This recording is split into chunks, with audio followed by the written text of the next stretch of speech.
May praise be to Allah, the creator of the worlds, and mercy and blessing be upon his prophet Muhammad, the head of all messengers, upon his family and all his companions. In this meeting, I want to speak some words about the concept of brotherhood in Islam. Dear audience, the importance of brotherhood in Islam cannot be overlooked. There are many hadiths relating to the fact that Muslims are a single united body, each part responsible for the other. According to one such hadith, Muslims are like one body. If one of the parts is injured or hurt, the rest of the body feels that pain. The brotherhood of Muslims is a very deep and wide concept that guarantees the safety and well-being of the Islamic society at large. Islam, being a complete way of life, is primarily for the society. It promotes a healthy and well-disciplined lifestyle in every sense of the word.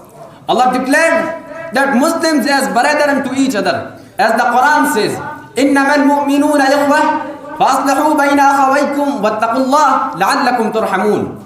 All believers are but brothers.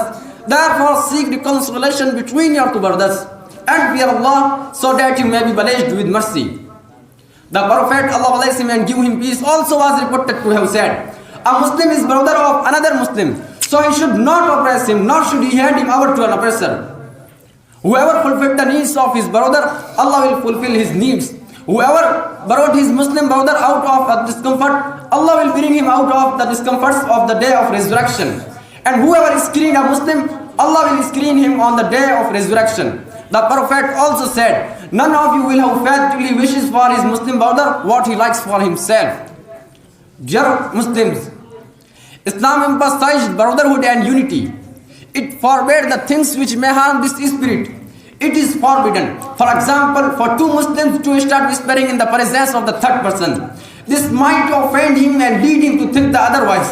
Allah prohibited backbiting and mocking others, as the Quran says, يَا أَيُّهَا الَّذِينَ آمَنُوا لَا يَسْخَرْ قَوْمٌ مِّن قَوْمٍ عَسَىٰ أَن يَكُونُوا خَيْرًا مِّنْهُمْ ولا نساء من نساء عسى أن يكن خيرا منهن ولا تلمزوا أنفسكم ولا تنابزوا بالألقاب بئس الاسم الفسوق بعد الإيمان ومن لم يتب فأولئك هم الظالمون.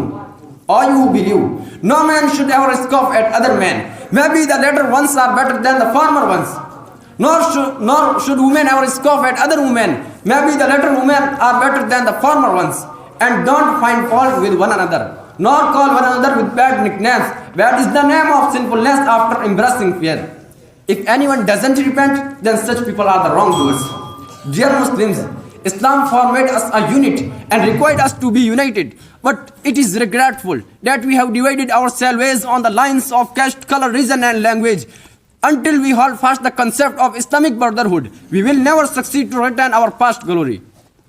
Here I conclude my talk with mercy, with praise for Allah and blessing for His Prophet Muhammad sallallahu alaihi wasallam.